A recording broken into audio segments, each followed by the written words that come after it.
podcast in the history of podcasts. You are watching Wrestling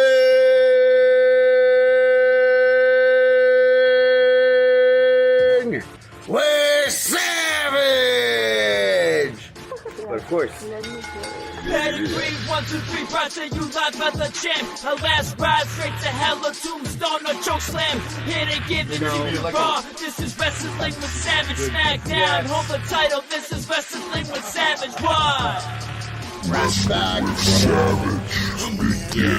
trying to get Jay, shut your ass up, man. We're live right now, and I'm telling Jay to shut the fuck up because you're watching Wrestling with Savage, the greatest wrestling podcast in the history of the fucking planet. And tonight here, you're in for a special motherfucking treat. Yeah, that's right. This is Wrestling with Savage. And you're right, I didn't switch the screen yet because I don't fucking feel like it because this show's live and it's run by my fucking hand.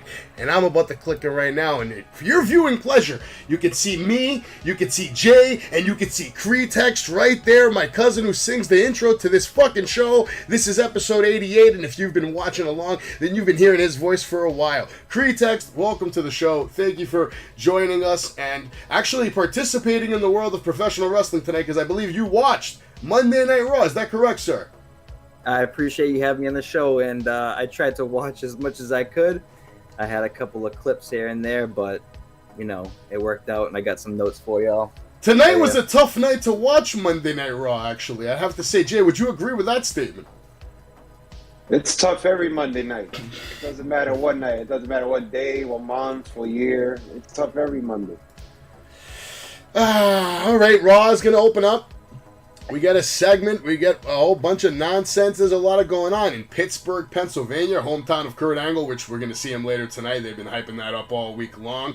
We're going to get a singles match is what I thought. I thought we were about to see AJ versus Dolph, but they cut off Dolph's intro real quick because they wanted to make a video package about Edge versus Damian with his fucking wife by his side and all this stupid fucking nonsense. Nobody gives a shit about the Glamazon. Nobody gives a shit about Beth Phoenix. Nobody gives a shit about this storyline anymore.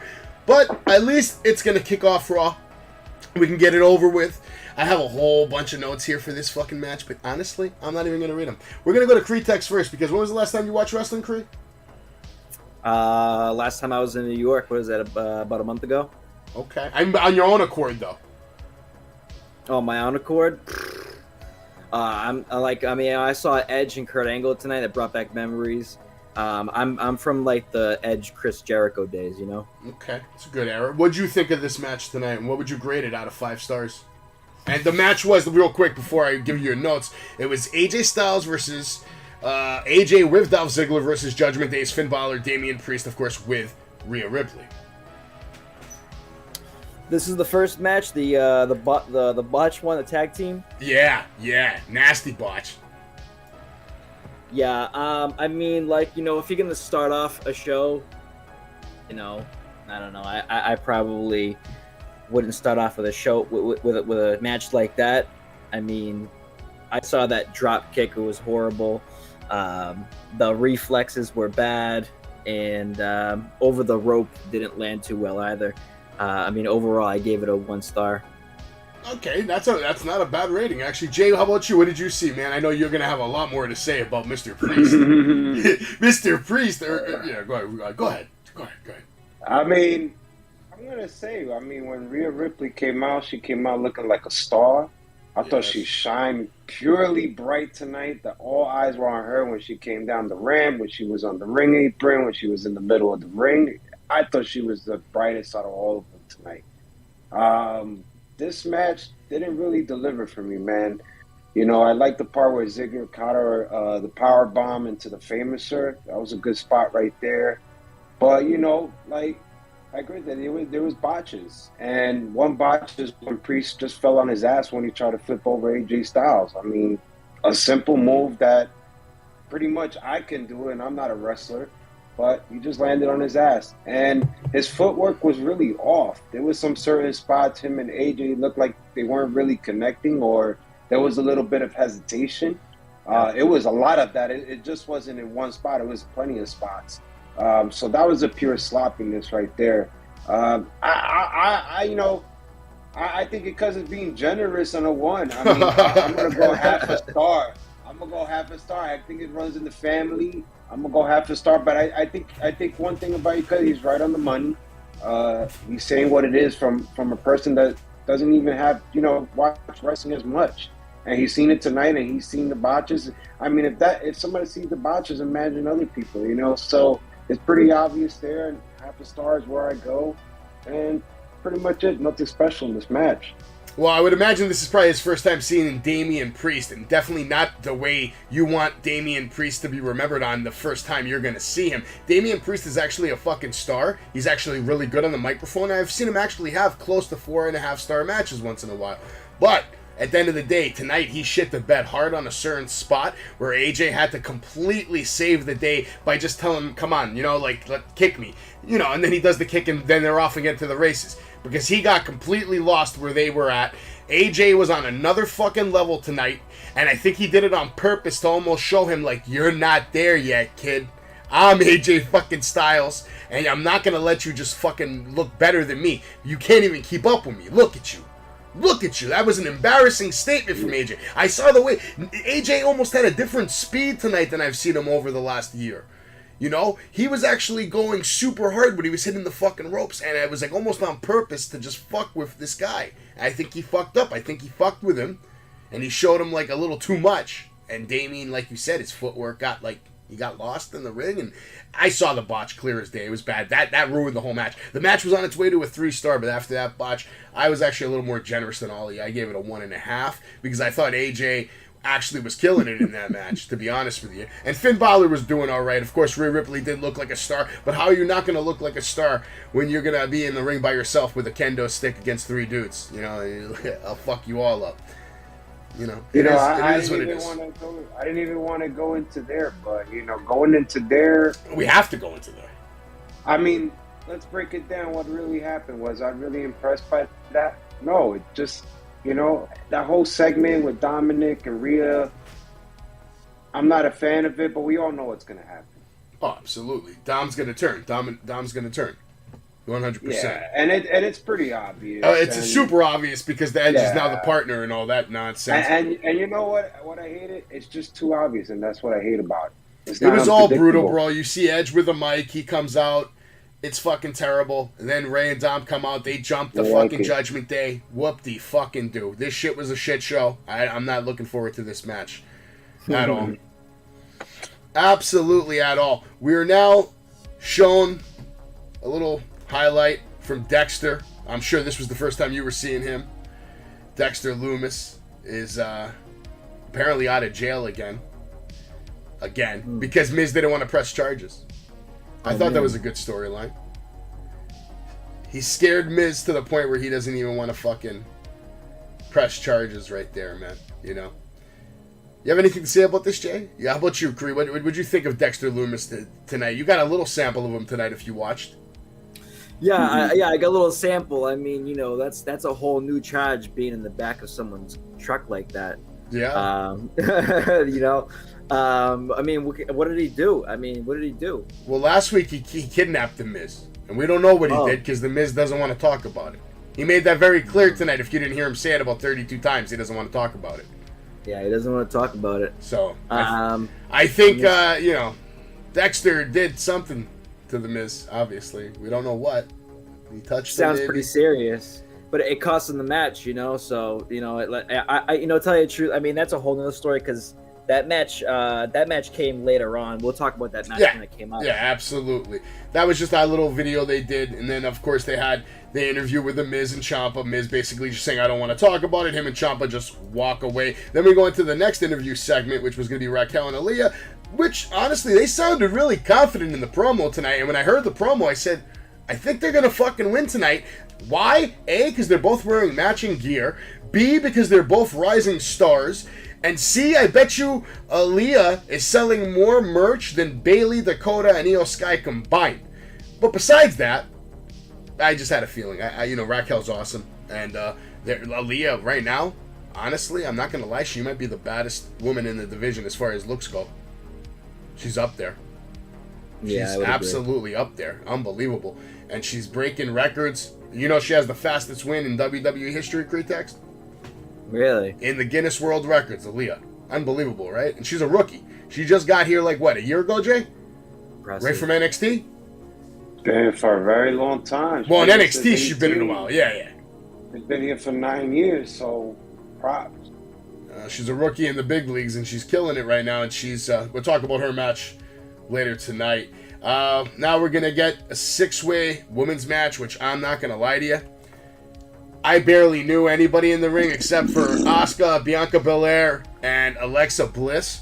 Excuse you, by the way.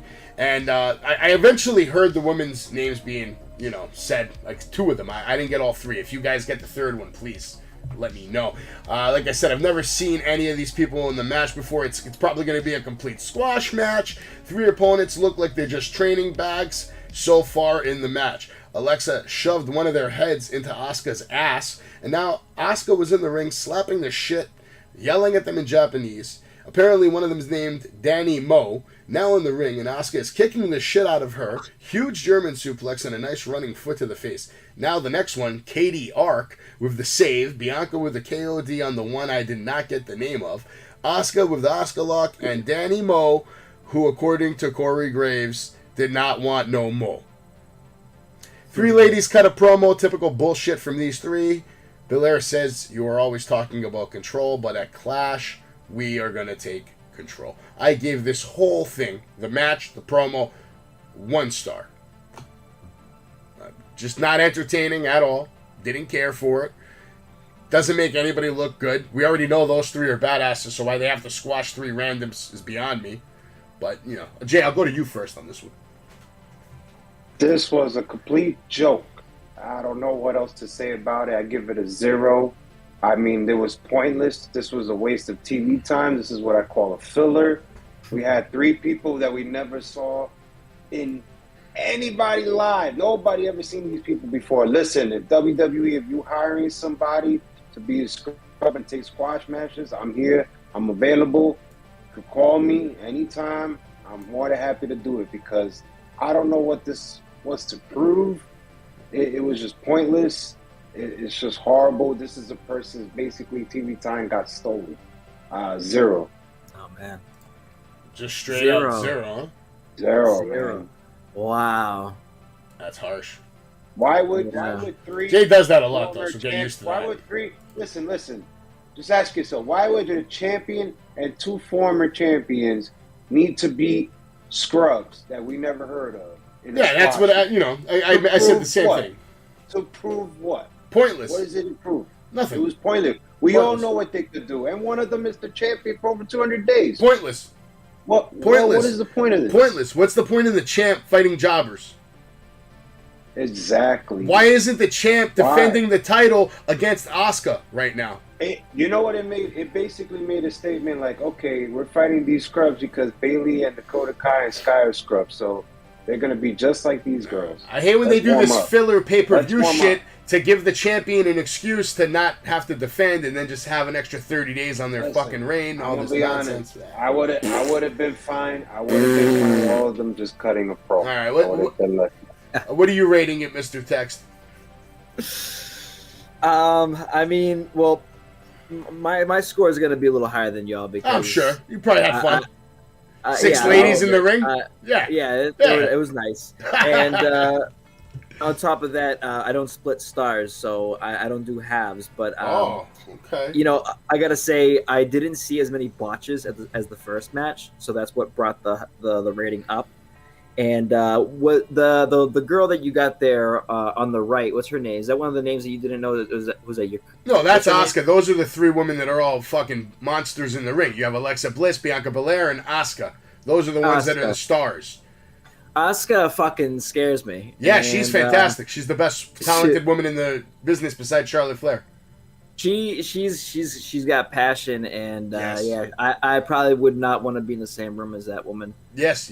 She is an absolute monster beast, and I can't wait for the day that she main events WrestleMania with Charlotte Flair. I'm calling it here now. It's going to happen.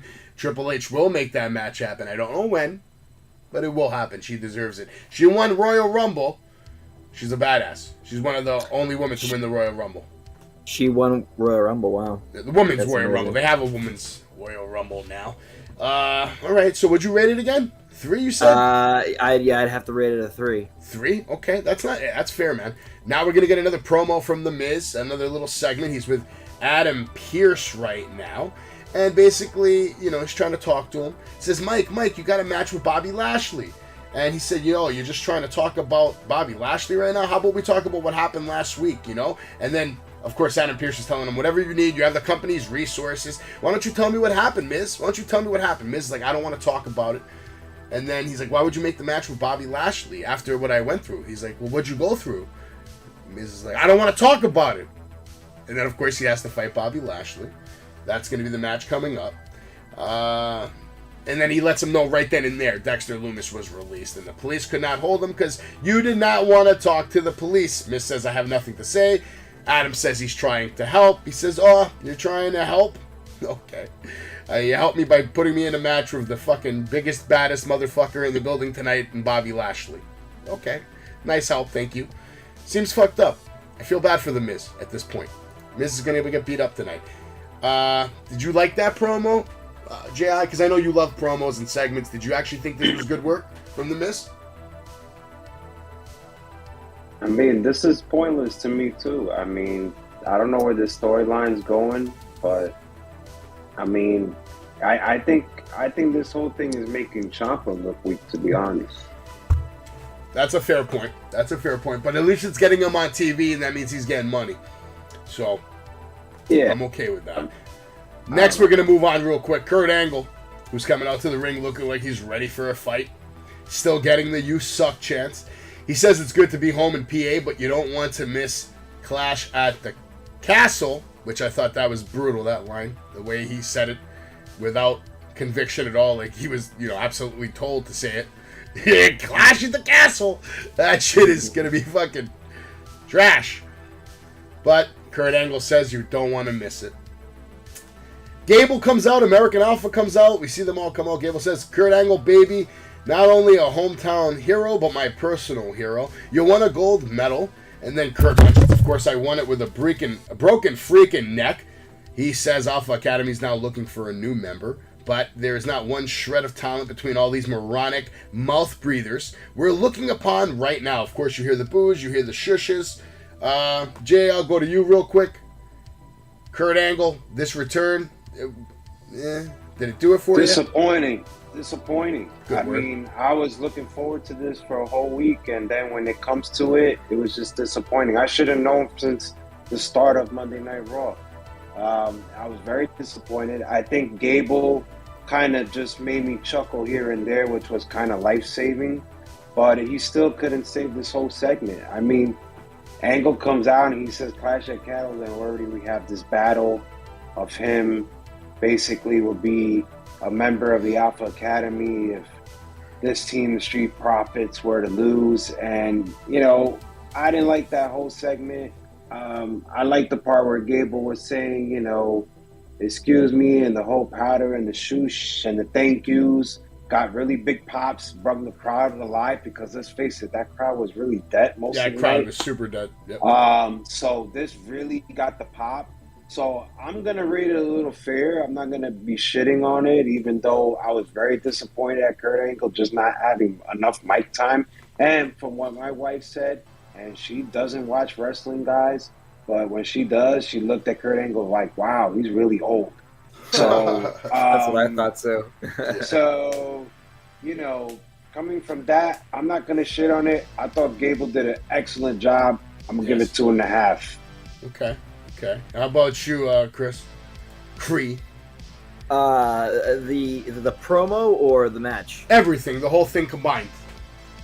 I didn't like seeing Kurt Angle disrespected like that. I think that, he should have had some more mic time rather than the whole shush thing. I think that was kind of childish. I mean, a lot of kids watch wrestling, but that was a little overboard. The two that backed him up, what are the names? Montez and Ford, the Street Profits. The Street Profits are very athletic. They impressed me. And I think I don't know a lot of tag teams today, but if I were to say a tag team were to go up against the champions right now, the Usos, I think that they would give him a run for their money. Well, it's funny you say that, man. They had like fucking 10,000. How many matches they had, Jay, in the last year? Like for 2-3 months straight. Crazy.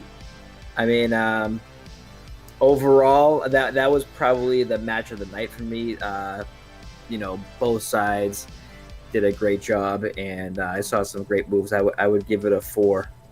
That's a fair rating, man. Street Profits versus Alpha Academy. Both teams were looking super impressive and crisp on all spots, moves, and marks. But Otis was looking especially good tonight, making all his shit look really good, really stiff, taking everything well. You can see Dawkins has even got into better shape now. Nice silencer from Dawkins to Gable, kick out from Gable. Gable with a nice German suplex on Dawkins. Montez with a crossbody. That Gable just rose into a 2-pin kick out from him.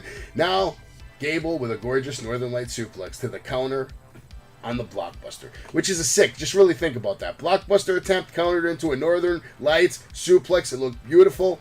Into another pin, kick out from Ford. Gable with a beautiful headbutt. Yet again, Dawkins with a save. Now Otis. Dawkins with a double clothesline. Gable pulls the tights down. Mocks Kurt Angle with the ankle lock on Ford. Ford gets up. Counters with a drop toe hold and an ankle lock of his own. Gable fighting for his life. Otis with a big splash. Save on Ford. Otis then gets shoved into the commentary from Dawkins, and that was the best spot of the match. When Dawkins shoved Otis into that commentary table, looked fucking incredible. Profits then come in with a sick Buster backdrop. Now Ford to the top rope, going for the nasty frog splash, picking up the 1-2-3. I give it a 3.5. The match was actually really good. They all started drinking a drink out of the cup with Kurt Angle. Kurt Angle spit out the first drink because obviously it was alcohol and he can't drink alcohol. And then he gives them all milk. They drink milk. He gives milk to the crowd. It's a fucking party tonight in Pennsylvania for Kurt Angle. It's a milk party. Not a bad milk party, though. Just showing everybody the highlights. There's Kurt Angle drinking all the milk. And next, we're going to get an interview now with Corey Graves. And he's going to be doing an interview with Riddle and Seth Rollins to hype up the match at Clash at the Castle, which honestly at this point is probably the only reason I even want to watch the fucking show, because I do think this match is going to steal the show. Seth Rollins is the best active wrestler in the world today, and he's not taking another loss until he becomes the WWE Universal Undisputed Universal Motherfucking Champion. That's a fact, folks, and you have to all come to terms with that. Maybe you don't want to admit it, but when you lose 3 times to Cody Rhodes in a row, it does something to you. It does something to you. Interview's good. They show us a scene in the parking lot where they met up earlier tonight, keeping kayfabe. They were fighting in the parking lot. Fans were like, oh, shit, yeah, they're fighting. Interview's coming up. We get the, Riddle was creeping by my bus, says Seth. Riddle says, no, I wasn't creeping by your bus. Riddle says, I'm on top of the food chain. No, I'm sorry, Rollins says I'm on top of the food chain. It's time, not Riddle. Holy shit, what the fuck did I type? We're live, folks. And what's going on? I'll tell you what's going on. We have, sweat going into the eyes. And that shit was just real right there. I couldn't even read what was going on. Video of Seth and Riddle almost fighting in the parking lot. Riddle was creeping by my bus. Riddle says no. Rollins says I am on top of the food chain and it's my time, not Riddle's time. He ain't on my level. Riddle says you're scared of me, bro, just like Roman and Cody. You're afraid that I'm going to embarrass you. He says, Rollins says, this isn't about you. It's about me and you. Nobody likes you, Riddle. No one can stand the way you talk. No one can stand looking at your face. I'm done with you. I'm moving on to the Universal Championship. Riddle says I'm going to prove there is only one man in your marriage, and it's Becky, bro. Strong line. We go to commercial. We come back, and they let us know that these guys still had a little conversation during the break. You hear the cameraman say, clear, and then, Rollins says, Riddle, you're still here? You want to talk about family? Oh, wait. You don't got one, right? Because your wife divorced your bitch ass. And then, of course, Riddle starts yelling, where are you, Seth? Where are you, Seth? I'm going to fuck you up. This was actually good shit. This was actually the best segment on all of Monday Night Raw. because it was the only one that was actually believable. Sounded real, sounded good, delivered well, well-cut promo. I gave this whole interview 5 stars after you combine it with this. This was the part that was good. They did a good job, especially Rollins with the whole family and bringing up the divorce. You got divorced. Your wife left your bitch ass, and then you see Riddle try to get upset. You know, even though he makes the same face when he's happy or upset, so it's pretty sad. But he tried, the little guy. But either way, Rollins is a man, so I'm giving him a 5-star on anything I ever see him on the screen ever again, because he's that damn good. Jay, what'd you think of this shit? Gotta tell you right now, I see desperation. That's what I think of this shit. Okay?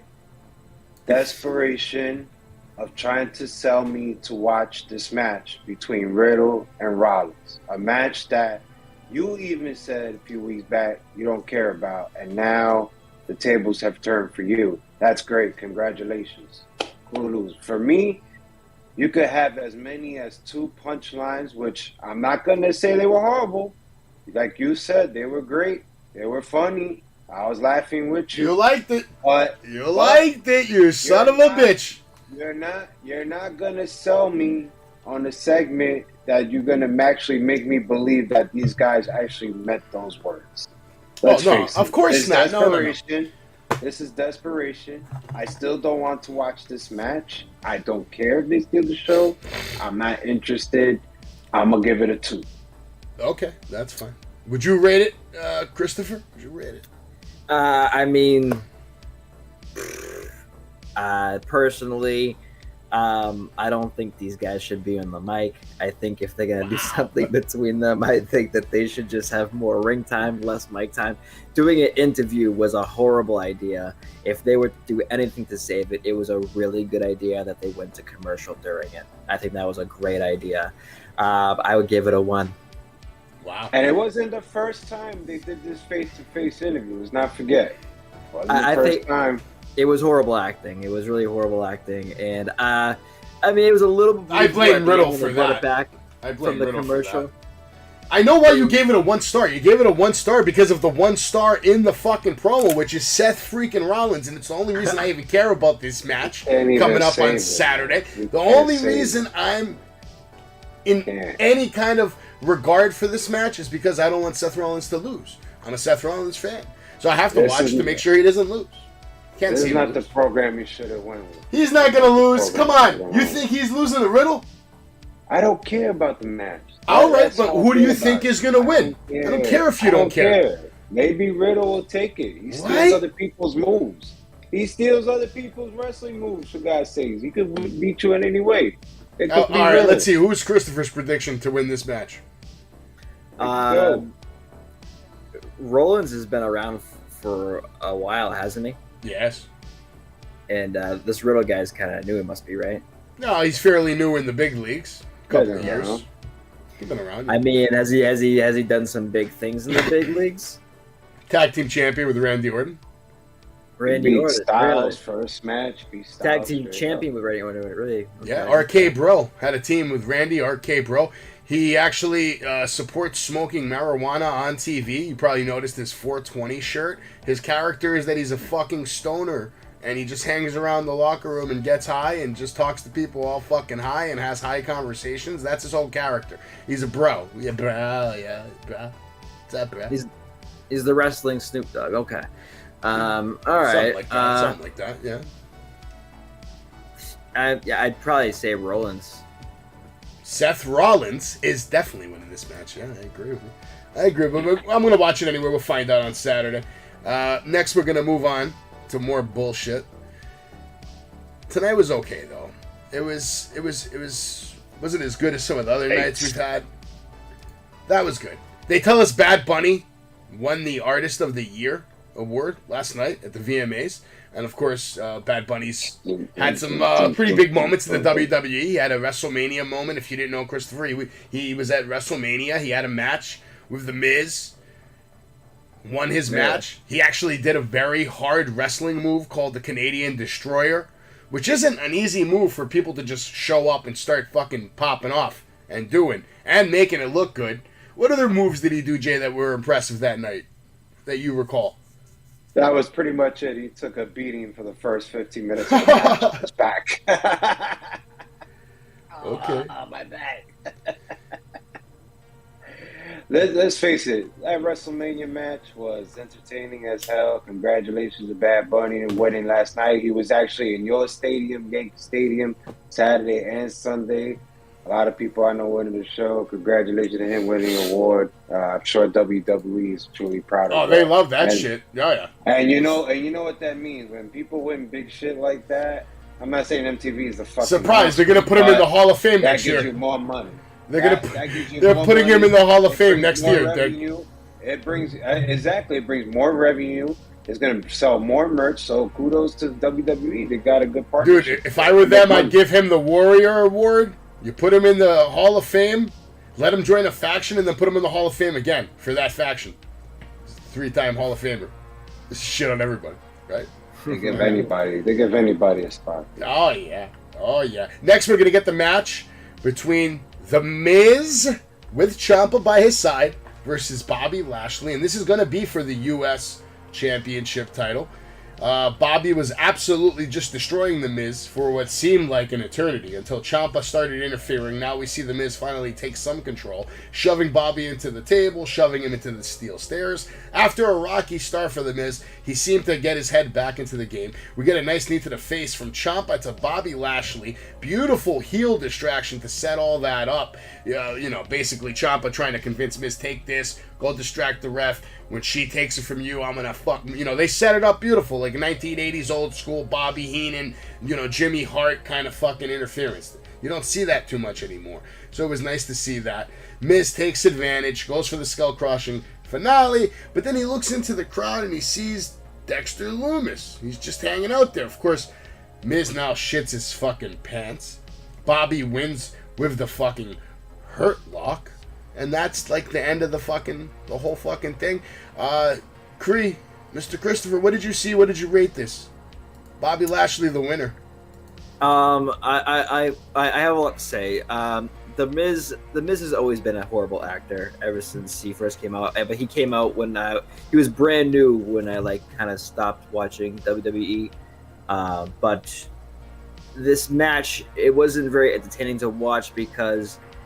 I guess what happened was exactly what they wanted to happen. The Miz got his fucking ass kicked, and I wish that I always love seeing Bobby Lashley wrestle in the ring. He's really amazing. He's very athletic. He's a great wrestler. I'm really happy he's champion.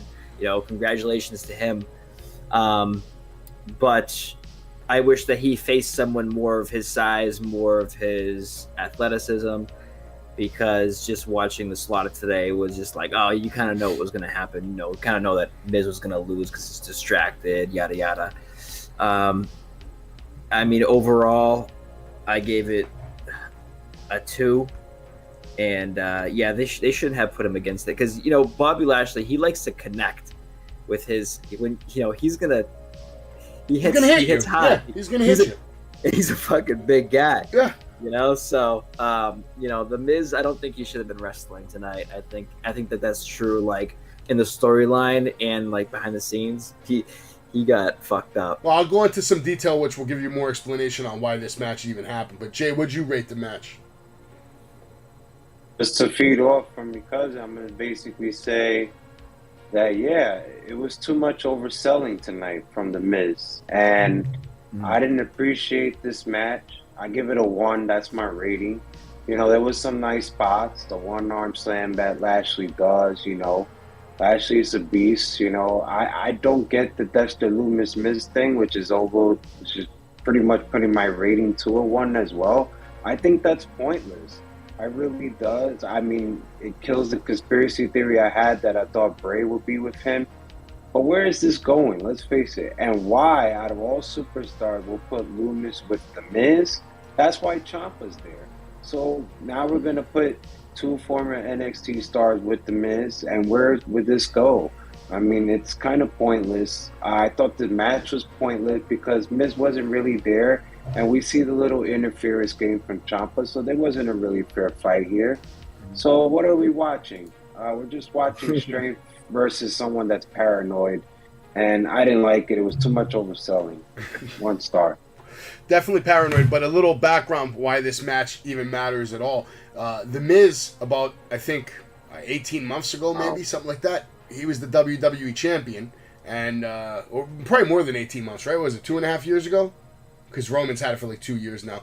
Anyway, at one point, The Miz had the fucking WWE Championship, and then Bobby just came and ripped it right off him when he got the opportunity. COVID days. So there is a little history there of beef, because, you know, Bobby took that fucking title off him, and Miz never got a rematch. So this is maybe Miz's way of being able to screw Bobby Lashley over the next couple of weeks. Now, as far as Dexter Lumis is concerned, yes, we have no idea why he's doing this, why he's chosen The Miz. But I will say this is all still under new management. So I'll give this a chance to grow and blossom. And maybe there's a chance that this all turns into like a super faction. Maybe they turn Miz into like a fucking psycho. Maybe Ciampa turns into a psycho. You get Theory involved. Then all of a sudden Gargano is that super good guy versus this super faction that wants to destroy Gargano. You create the new heels. You create the new baby face of the company, like Jay wants to say. Because Jay sits here and he says a lot, Cree, a lot about his conspiracy theories. That half of them never fucking come true anyway.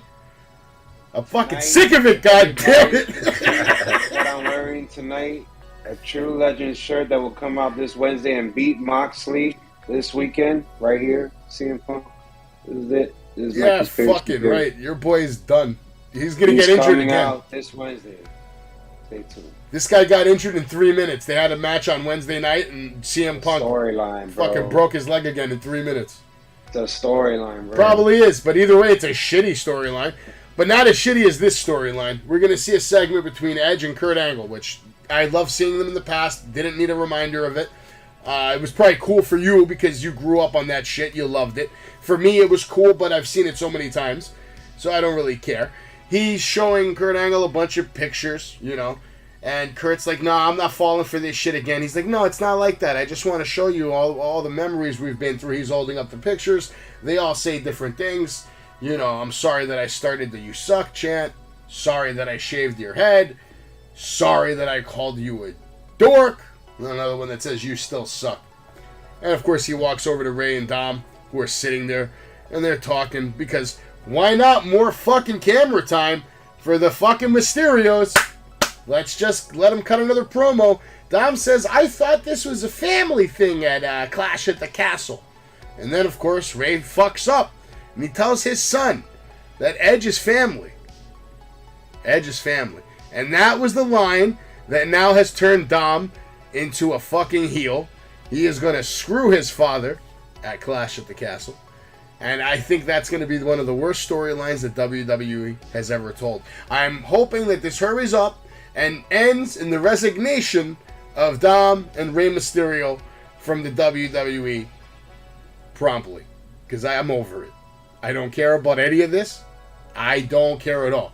The kid can't even wrestle. He needs to go to NXT and work his way up like everybody else's fucking kid. And if he can't cut it there, bye. Go to AEW. Take your stupid ass there real quick. What'd you think of all this? Crittext, Edge, and Angle? Doms and the Mysterios. Well, I think Edge and Angle, they were just trying to bring it back to the old days. And of course, Rey Mysterio, I tell you the truth, I'm actually a little interested in that because, like, Dominic, that's Rey Mysterio's son from like back in the day when like Eddie Guerrero and Rey Mysterio had that feud where like Dominic's not really his son or something like that. Yeah, right? that was actually a great storyline though. Yeah. You know, that's fucking amazing that they brought him back and that he's actually wrestling and looking after his uncle and his father. I think it's a pretty cool storyline for people who are from, you know, my age when I used to watch wrestling. I think it's a cool bring back. I didn't know that he was wrestling. That's amazing. Yeah, watch him for like 2 more weeks and then tell me you feel the same fucking way. Oh, we'll see where it goes. We'll see where it goes. You know who else sucked when they first started wrestling was Brock Lesnar. No, that's a fucking lie. Don't That's a think so? blatant lie. First of all, when he first started wrestling, he became a North American collegiate athlete champion all over the fucking state of Minnesota. Then he went on to destroy everyone in the fucking country and become the national fucking champion. Then he went to the WWE and became the youngest WWE champion in fucking history by beating The Rock, who was the guy at the time. Then, I don't know, what else did he go on to do? Become the UFC champion? Holy fucking shit. And then he came back and destroyed WWE countless times and has conquered everybody. Badly. Hey, will you start somewhere? I just say because of his father and his uncle, he's probably got like, an open door, backdoor access. Oh, to well, the, yeah, absolutely. That's my WWE. point. That's my gripe right there, because there's other people's kids that are unfortunately not going straight to the main roster. Even The Rock's daughter is not in the main roster. She's not. Rock's cousin, Solo Sikoa, he's not on the main roster. So why this? Hey, I don't know. Maybe Vince sees something else that we don't see. Well, Vince is not seeing anything because he's fucking home. Yeah. Well, listen. I mean, overall, I think this was for the people who have been around for a long time, and I would give it like I respect that. I'd probably give it a 3. All right, Jay, what are you giving it? 0?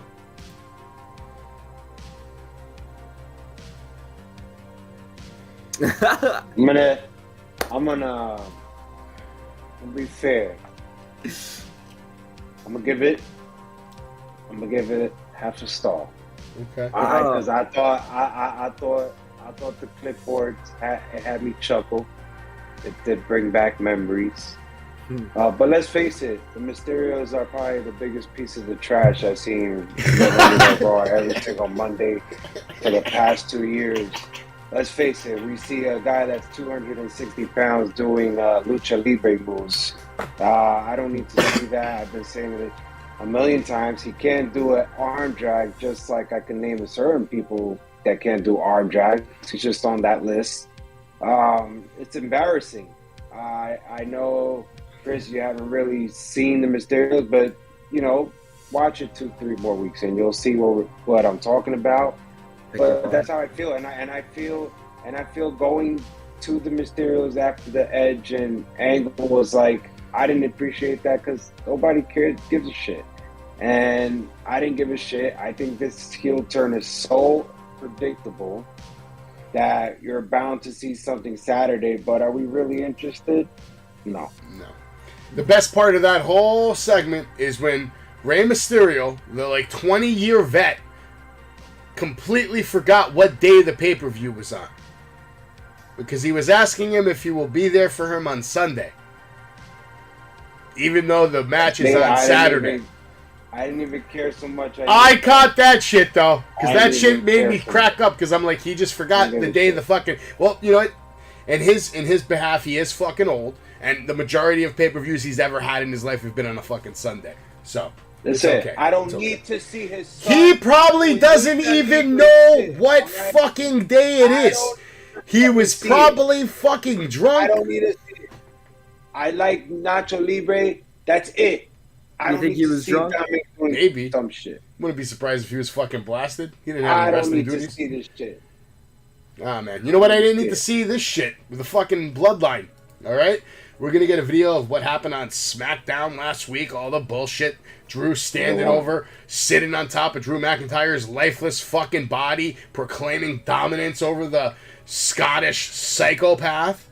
And then we're going to see the bruises from Drew McIntyre. His back just completely welded up, scarred up, lets us know that he's still breathing after the brutal assault from the bloodline, including Sami Zayn, Jimmy and Jey Uso, and Roman Reigns, your tribal chief and the most dominant WWE champion we've had in modern history.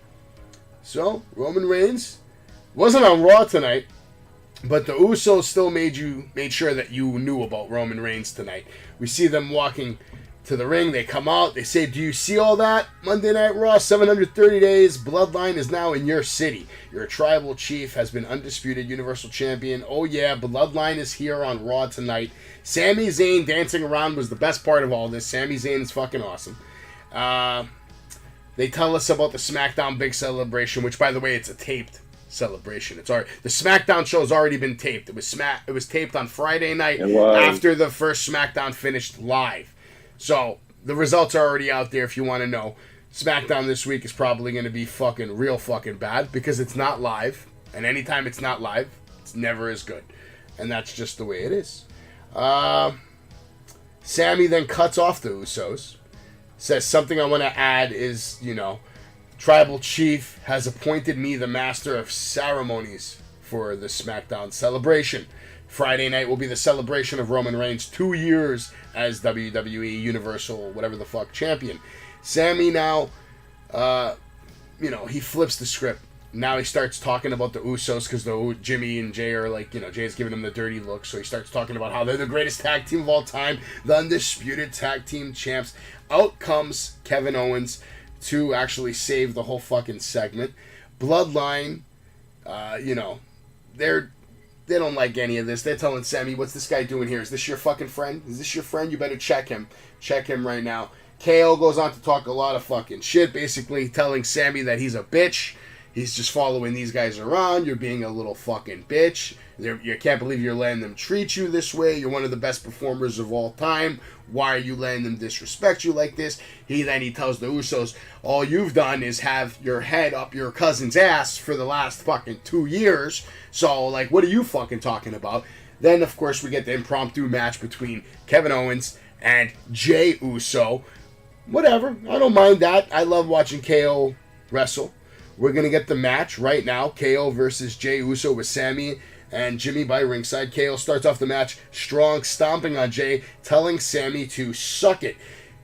Now Jey coming alive with his own shots, but KO now counters, takes control, chops, sending Jey to the outside. KO sending Jey into the stairs after Jimmy sent him into the post. Jimmy now with a backdrop on the steel steps to take us to break.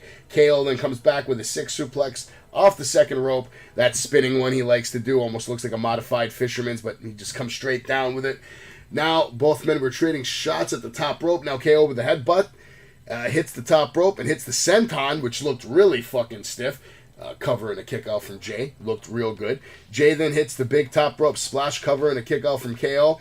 Now KO with the super kick party, taking out both the Usos, hits a 5-star frog splash, and we see the kick out yet again. KO goes for the ring apron powerbomb, but Sami stops him, and then it gives Jey a chance to get into the ring. He hits a suicide dive. Now we see Sami debating if he can hit KO with a chair, and he can't do it. He says he can't do it. He says he can't. He just can't do it. Now KO with a stunner and the 1, 2, 3. Sami Zayn showing where his alliance truly stands.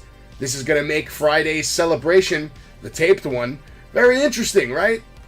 I don't know. I gave it a 3.5-star match because the match was actually not bad at all, and there was good storytelling there. You get to see Sami finally get detached from this bloodline. Him and KO are coming back together. Maybe a Canadian faction on the rise. Maybe Jericho on his way back too, I heard, Jay. That's the new rumor. Chris Jericho on his way back to the WWE within the year. That's hot. That's hot news. I do not want to see Chris Jericho. No. All right. Christopher, what are you rating this match? You know, it was more of a, for me, it was more of a match of strength. I wish there was a little bit more complex moves made, and things happening a little bit more quicker, but I mean, things connected. It wasn't a horrible match. But I mean, it wasn't anything special to me. I would give it a 2. That's fair. Yeah, it definitely had a slow, methodical pace, but that's why I appreciated it. So I'm gonna say the segment was great from Sami Zayn and the Usos. I thought KO did not deliver tonight. I thought on the mic, right? On the mic, I didn't think he delivered tonight. I thought it was a little bit of a big drop from where he was with Drew. So I was not impressed. I thought those three were just fine on their own. So with that, I'll just give it a 2, just to be fair. But the match overall has some good spots. I like the inverted suplex that he does from the top rope that for the past month he's been doing it, and nobody knows the spot of that that suplex. I don't even know it. I call it a modified to, fisherman's off the second rope. I don't know what else to fucking call it. I'm gonna make it my own move. I like the swanton he did. I like the super kick by the top rope false bash. You know, everything looked great. I'm not gonna put it as high, but you know, I'll give it a 2 as well. So there you go. I gave it a 3.5 because I had fun with it, and I was just so happy to see Sami Zayn finally have a storyline start to formulate that gives us a clue of where they're going with his character. Because I'm fucking sick of him being misused. He's a great wrestler, great performer. So if it takes this to do it, I'm happy with it. So I gave it a 3.5 just for that. The match itself was good. They didn't miss any spots. Slow pace, absolutely, but still a good fucking match. Now we're getting a promo, interview, whatever you want to call it, from Bayley, Dakota, and Yo Sky. Bayley says, soon I'll be the role model again. Soon we take over this company. Tonight we become champions. Of course, that's Dakota and Sky talking. Raquel and Aaliyah beat some of the best to get here, Sky says. But it will... you couldn't understand the last part of what she was saying. She was talking in Japanese. But it will basically feel much better when we win and send them back to SmackDown. Blah, blah, blah. Whoop-de-fucking do. I don't care. Anybody care? Give it a 3. All right. Give it a 3 because I thought they all delivered. Sure. Yeah, all delivered. I said she's gonna take our company. They I delivered. believed everything they said. They delivered real star. hard. Next, we're gonna get a segment between Miz and Ciampa following around. Mike, he keeps saying, Mike, you good? Mike, you good? Are you good, Mike? Miz is like, I'm good, bro. I'm good.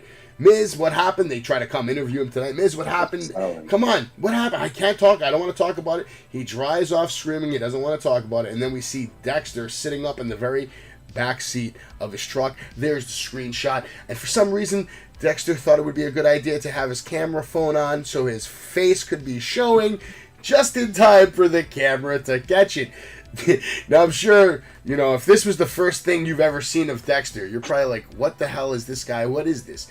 You should look up Dexter Lumis tonight before you go to bed and check out some of his work in NXT. I told everybody many years ago when I first laid eyes on this human being, I said, that's a future WWE champion. And he looks like it. He is. He is a future WWE champion. He's a fucking maniac. He can't even be an Impact champion. How you gonna put him as WWE champion? Mark my words, Jay. It's a bet. It's a bet you won't take. I know that much. I will not take it. I know who he is. I know. Sure. I know who the Pizza Hut of the moment night is. Huh? What was the Pizza Hut moment of the night, Jay? Oh, fuck yeah! What? The part where the Mysterios were talking shit? No! Johnny Gargano's return last week was the Pizza Hut moment of the night. And then we get a video from earlier today where Gargano was having an interview talking about how last week meant everything to me. Gave me goosebumps. Wrestling is my life. And then what happens? We see none other than Mr. Money in the Bank, the youngest United States champion in the history of this company, Austin Theory, or better known now as just Theory, comes down, sits down, says, I want to talk, actually have a few questions. You kicked me, remember? Like, relax, I'm not here to fight. You kicked me, you don't remember that? He's like, I want to know, why didn't you call me when I won the United States Championship? Or, why didn't you call me when I won the Money in the Bank? Is it because you were watching me compete at WrestleMania? Or was it because you were watching the youngest United States champion? I guess it got under your skin. And it must be lonely at the top, you know? Welcome to Raw. Good luck, because now you're swimming with the sharks now, kid. He doesn't call him a kid. I would add it, kid. Jay, I'll go to you first. What did you think of that promo and that interview, that whole thing? I'm going to tell you right now. Go for it. Cody Rhodes, you're done. We don't need to see you back. Play with your daughter, have a good life. That's great for you. Go back to AEW. We have just found the replacement for Cody Rhodes, what we've been dying for months as fans. His name is Johnny Gargano. This guy has it all. The segment was great. Even Theory was great. You know why these two were great and why this program and this match will be great for both of them? Because they fucking know each other. And they have history. And this is Theory's fucking mentor, for God's sakes. How you think he got groomed into the position he was if it wasn't for Johnny Gargano? Are you kidding me? So you got to give it props to Gargano on this. I think he's probably, at least for me, number one top wrestler in WWE right now. He has not even wrestled in the main roster right now. That's just where I put him. Why? Because he has just fans just in the palm of his hand. And who had that as well? Cody has it.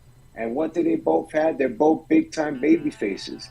I love it. I feel bad for Cody because this guy could just come in and just take his spot. Because right now, it was all about Cody for me a few months back. I was all Cody, Cody, Cody. Now I'm not even looking forward to Cody winning the belt. It was in my highs, but after I seen all this movement and direction in certain segments here and there, and now bringing a top baby face like Johnny Gargano, which they desperately need, because let's face it, the number one baby face is Bobby Lashley right now. But we definitely need somebody to fill that void. Somebody that's going to put some selling merch. You know, that little smiley face sells to millions of those kids. They eat that shit like candy. I mean, I'll tell you what, if you don't start buying some of his fucking t-shirts, if you don't start buying some of his fucking t-shirts, Mr. Johnny's going to have some problems because Cody's selling some fucking merch on the shelf. Right now, the youngest Shawn Michaels we have seen right now. One of the greatest performers we've seen. If you're not, go back to NXT, go back to all those main events that he has had with all wrestlers, even your favorite stars like Finn Balor and whatnot. I love Johnny Gargano. I love Johnny Gargano, but newsflash, Ciampa's better than Johnny Gargano. Ciampa's better. Ciampa right now is acting like a little girl. We need to see as a baby face like Johnny Gargano. This guy can definitely replace Cody Rhodes in a matter of months as long as he has some matches. He needs to start having matches now to show people that he can replace Cody Rhodes right now. All right. Christopher, you going to rate that promo? Or that video interview? I mean, yeah. This is your first time meeting both these guys, right? Johnny Gargano and Theory. Yes, Gargano rings a bell, but I mean, it didn't really do anything for me. Because you don't know them. There's no context there. They didn't do a bad job. I'll give it a 2. All right, if you had to pick a winner between the two from just that sequence, who would you go with if they had a match? Gargano, okay. Now, if they have a match, Jay, do you think Gargano will request for him to put the briefcase on the line? One more thing. I'm going to just not answer that, but I'm going to just say one last thing on this. It also, if you paid attention to the segment, it left the door open for Gargano to turn face or heel at any moment when Theory cashes in his briefcase, because he said he still got love for the kid. Pay attention to that as well. Of course, yeah. Maybe not now, but when the time is right, 2023, I said WrestleMania, Gargano could play a part. Well, I'll say this, Jay. I feel like this coming year is going to be the most unpredictable year in the history of the company. I don't think we have a fucking I say next clue. year. No, the coming year. You know what I mean? Like 2023 is going to be the most unpredictable year. Like to pick the winner of the Rumble, to pick who's going to main event Mania, and then to even pick who's going to be the future flag bearer of the company. It's crazy time right now. There's a lot of contenders, and the guy that's running the whole thing, he likes a lot of professional wrestlers, and we don't know which one he likes more than the other. So we're going to have to wait and see. I don't know. It's going to be interesting, though. I love it. I love it all. Now we're going to get a match for the Women's Tag Team Champions. There's been a tournament, Christopher, for the last few weeks where all these different tag teams that meant nothing and were shitty and stupid all battled so they could fight other shitty, stupid tag teams so that the one or two good tag teams that were in this whole fucking tournament could eventually then meet up in the finals, which is tonight. And you get to watch it live. Now, Dakota Kai Yo Sky with Bayley versus Raquel Gonzalez and Aaliyah. We're going to get the match. Okay, Raquel and Aaliyah both looking sharp really early. Aaliyah really shined in the first few minutes of the match with her first few spots. She was in the ring. Raquel, as usual, always looking strong until Kai and Sky take control on the outside, sending Aaliyah into the steel steps. Now we get a nice kick to Raquel's face to send us the break. Raquel with the double splashes, hits her spinning elbow drop, cover on Sky, kick out. Sky counters the last ride powerbomb attempt into a nice pin attempt, but Raquel with a sick-looking clothesline. Now Sky and Kai take control with the moonsault. Sky covers, we get a kick out. Disbelief from Bayley and everybody else. Asuka, Bianca, Alexa, they all come out. They chase Bayley the fuck out of the building. Aaliyah was playing possum.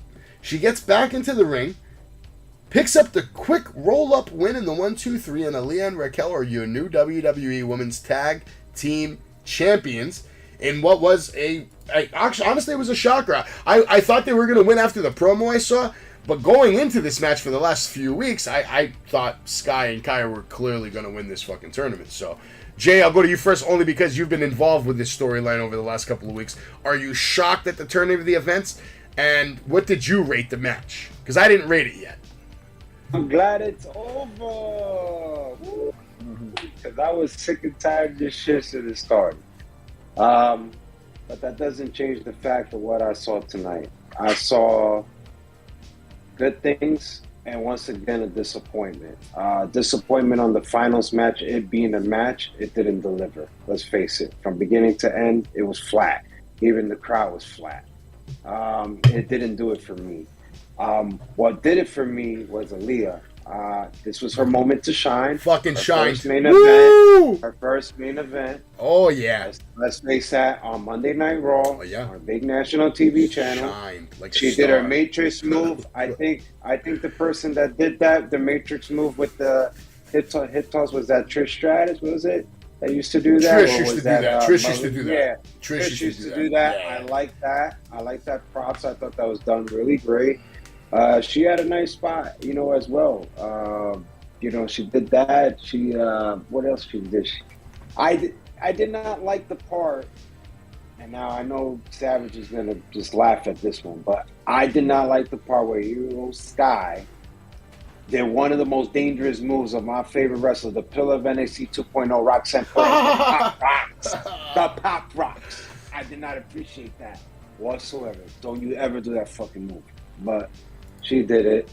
So there was some good spots. Aaliyah was very impressive, and if you notice, it was all about Aaliyah. Raquel did not get into the match as much. I think this was her time to shine. I've been telling you guys, I've been following this girl. She was 18 years old in NXT when she thought she was a fucking cat, when she was teaming up with former NXT Vanessa Bourne. Then she went to Robert Stone. Now she's in the main roster. And now what? Savage, you said she has the fastest, KO or fastest win in the history of the and WWE. Now she is finally NXT Women's Champion. So kudos to her. I always loved Aaliyah since she started. She just needed that kick, and she got it. And teaming up with Raquel had the spots. We all know what she could do, so I'm not going to brief into that. And, I'm going to be honest with you. When this was promoted to me tonight, I was going with Raquel Rodriguez and Aaliyah. I was not going with Dakota Kai and Sky. And later through those promos, it just kind of told me, nope, it's not happening. And what I liked about this the most is that it's unpredictable. Because I was going to be fucking pissed and shit on this if Banks and Naomi came out and ruined this whole shit. I was thinking that was going to happen. It didn't happen. Yeah. I'm glad it didn't happen. So for that, I'll give it 3.5 stars in general. Yeah. Why? Not for the match, just for the win. Rodriguez, she's been champion before, let's face it, in NXT. But definitely for Aaliyah. So, and definitely for the unpredictable. I'm glad they didn't go this route. I'm glad they hold off Banks and Naomi, because it's been rumored they could just pop up tonight. It didn't happen. Glad it didn't. So 3.5 for that. I like the surprise. I like the win. The match was shit, but there was some spots, and Aaliyah was impressive to me. Okay. Kree, what did you think? I gotta say that the girls probably carried Raw tonight. I was more impressed with the divas fighting. Well, don't call them divas anymore. They're women now. Oh, they don't call them divas no more? Oh, no. They like to be considered. They're women now. These are women wrestlers. Oh no, I don't know. Is that offensive? Do I have to yeah, man, you gotta be PC up in here, man. Oh, I gotta make an apology publicly. Oh my god. Yeah, I mean, I think that they carried the show. It's very quick, just like the second match of the night. It was very quick. The chemistry was there. Raquel's the tall one, right? Yes. Yeah, she kicked ass. She's a monster. Yeah, she's a monster. But Jay was right. It was a little bit dead sometimes in the match as well. the crowd wasn't going wild as much as it should have been. Because they paid fucking money to see fucking superstars, god damn it, and unfortunately, they're not fucking super fucking stars like Roman Reigns or Seth Rollins or fucking Kurt Angle. Have Kurt Angle close the fucking show. Hey, you know what? You want that? Pay for a pay-per-view ticket, right? I mean, overall, the match, I would probably give it a 2, but Aaliyah's got a nice ass, so I'd probably give it a 3. Yeah, I gave this match absolute fucking 4 because Aaliyah absolutely shined, and she is now officially the baddest woman on the entire WWE roster as of August 30th, 2022, 12:40 a.m., and that's just a fact. And until I change my mind, that's just the way it is. You can't tell me. Tonight she looked money in the ring, absolute crisp. Her and Raquel with the matching gear, perfect match of strength and speed. It's the perfect tag team. And they're going to go far. I think they're going to have a good run all the way till Mania when probably Sasha Banks and fucking Naomi make their triumphant fucking return and take the titles off them. Some bullshit like that. I don't know. We'll see what happens. What would you rate Raw overall tonight, Jay? It was disappointing, I'm telling you, man. This whole Kurt Angle Pittsburgh. So for that, I'm going to just stay at a 2, man. 2? I don't blame you. Okay. How about you, Mr. Crittext? What do you rate Raw tonight? I'd probably have to agree with Jay. There was some parts that weren't. Yeah, there was some parts that weren't as entertaining as they should have been, and there was some parts that kept it up from being a 1. So yeah, I'd have to say a 2. Yeah, no, I'd give it like a 2, 2.5 tonight tops. Whatever. I felt bad because knowing that you were going to be watching this, I was like, oh man, why couldn't he watch it like 2 weeks ago when it was good? There's redemption. There's redemption. He can watch the greatest show on earth tomorrow night, NXT 2.0. My favorite. You like NXT?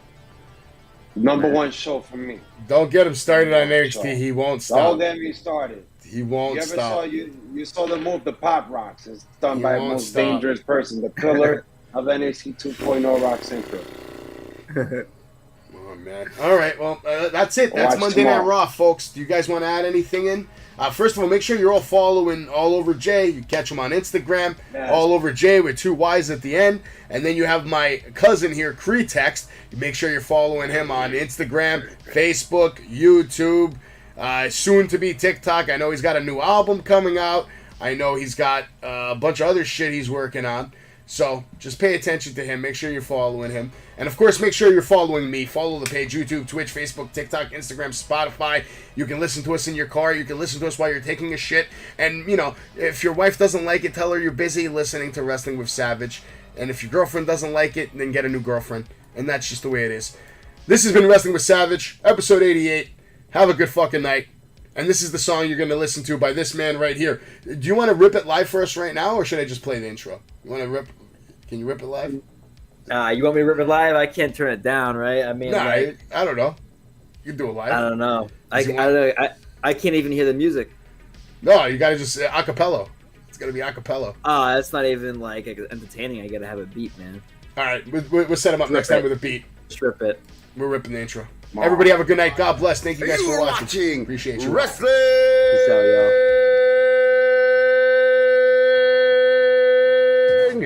with Savage. But of course. Pedigree, 1, 2, 3, brought to you live by the champ. A last ride straight to hell, a tombstone, a choke slam. Here to give it to you raw. This is Wrestling with Savage. Smackdown, hold the title. This is Wrestling with Savage. What? Wrestling Savage.